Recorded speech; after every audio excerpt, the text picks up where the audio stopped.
Halo Sobat FKIP UMSU, hari ini kita akan bahas tentang gap dan novelty dalam penelitian. Mari kita bahas. Gap penelitian itu merupakan untuk mengisi kekosongan dari penelitian-penelitian terdahulu. Nah, jadi misalnya kurangnya studi sebelumnya, apa yang menjadi problem pada sebelumnya. Nah, kita menemukan di mana kekosongan-kekosongan pada penelitian yang terdahulu, misalnya metode penelitian. Metodenya ini mungkin berubah seiring waktu, kebijakan-kebijakan yang terjadi pada masa-masa sebelumnya. Nah, gap penelitian masuk di ranah-ranah hal-hal yang seperti tadi. Misalnya, banyak penelitian membahas dampak sosial terhadap remaja di daerah perkotaan besar, tetapi belum ada fokus bagaimana dampaknya itu pada remaja di pedesaan. Nah, di sini penelitian ini tentang dampak media sosial pada remaja di pedesaan itu, inilah yang menjadi gap penelitian. Yang pertama itu gap teoritis. Nah, ini terjadi ketika kerangka teori yang digunakan dalam penelitian sebelumnya itu tidak lengkap, tidak relevan, atau belum mampu menjelaskan fenomena terbaru. Contohnya, pada penelitian sebelumnya hanya menggunakan teori X untuk menjelaskan perilaku konsumen. Padahal, teori Y bisa memberikan penjelasan yang lebih komprehensif. Nah, yang kedua itu gap empiris. Gap empiris ini data-data bukti penelitian sebelumnya itu masih terbatas dan kurang bisa dibuktikan atau tidak konsisten. Nah, di sini kita berikan contoh, beberapa studi menunjukkan bahwa e-learning yang digunakan di perguruan tinggi itu dapat meningkatkan hasil belajar, sementara yang lain tidak menemukan efek signifikan. Nah, ini membuktikan adanya ketidakkonsistenan data yang digunakan pada penelitian sebelumnya.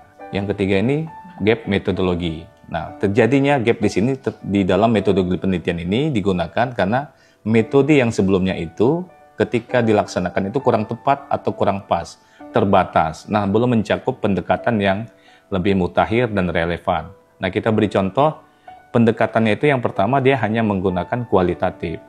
Pada pendekatan berikutnya, kita menggunakan pendekatan kuantitatif atau bisa mixed method. Nah, ini menjadi gap yang kita temukan di dalam penelitian pada pendekatan metodologi. Yang keempat itu gap konteks wilayah. Nah, gap konteks wilayah ini kemungkinan penelitian ini dilakukan pada wilayah tertentu. Nah, belum tentu kegiatan pada penelitian yang selanjutnya ini akan berbeda pada wilayah yang lainnya. Gap populasi. Nah, gap populasi ini tentunya banyak yang belum diteliti. Misalnya hanya menentukan pada usia, gender, profesi, atau kondisi sosial tertentu. Nah, kita bisa melihat pada situasi-situasi yang belum dicapai oleh peneliti-peneliti sebelumnya. Nah, gap yang keenam adalah gap waktu. Nah, gap waktu ini berbatas waktu. Mungkin pada saat itu penelitian ini sudah tidak relevan lagi dengan kondisi sekarang. Nah, kita ambil contoh kebiasaan konsumen berbelanja secara online pada saat pandemi. Nah, sekarang tidak lagi pandemi. Bagaimana kebiasaan konsumen berbelanja online? Apakah terjadi perbedaan? Gap ketujuh, gap praktis. Nah, di sini hasil penelitian belum bisa diimplementasikan secara nyata atau belum menjawab kebutuhan praktis di lapangan. Kita beri contoh penelitian pelatihan guru, tetapi belum ada model aplikasi tertentu dan efektif. Misalnya kalau dulu belum ada pelatihan menggunakan teknologi IT pada guru. Nah, sekarang kita sudah bisa masuk bagaimana bentuk-bentuk pelatihan menggunakan teknologi yang dilakukan oleh para guru tadi.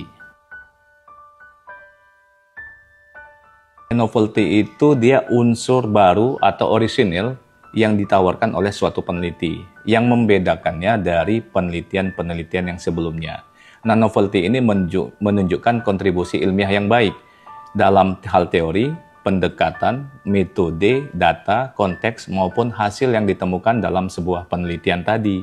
Kayak ciri-ciri novelty itu dia belum pernah diteliti sebelumnya. Mengembangkan teori lama, menggunakan metode yang baru, mengangkat konteks atau populasi yang berbeda dari penelitian yang sebelumnya, dan yang kelima itu memberikan hasil yang berbeda atau temuan yang berbeda dari yang penelitian sebelumnya.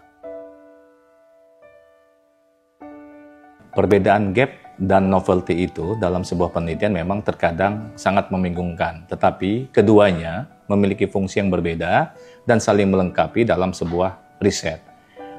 Gap tadi dia mengisi kekosongan atas pengetahuan yang telah ada. Sementara novelty, dia menemukan aspek terbaru dan membandingkan dengan studi yang sebelumnya. Ada 3 aspek untuk membedakan antara gap dengan novelty. Yang pertama itu fokus, fungsi, dan letak umum.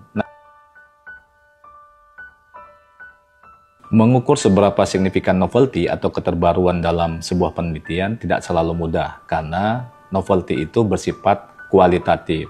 Tetapi ada beberapa indikator yang bisa kita ukur untuk melihat tingkat signifikasinya. Pertama, tingkat keunikan dibandingkan penelitian sebelumnya. Yang kedua, relevansi terhadap masalah yang aktual. Yang ketiga itu daya sumbang teoritis atau praktis. Yang keempat, pengakuan dari reviewer atau ahli.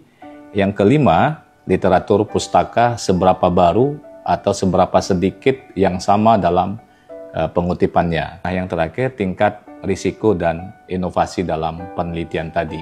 Ayo Sobat EdKeep, bagaimana cara sederhana untuk mengevaluasi signifikansi dalam novelty? Anda harus jawab pertanyaan ini. 1. Apakah pendekatan saya belum pernah dilakukan? Nah, yang kedua, apakah pendekatan ini menjawab masalah penting dan belum terselesaikan? Nah, yang ketiga, apakah penelitian ini mengubah cara pandang, kebijakan, atau praktik? Jika jawabannya iya, maka sudah dipastikan Anda signifikan dalam novelty-nya.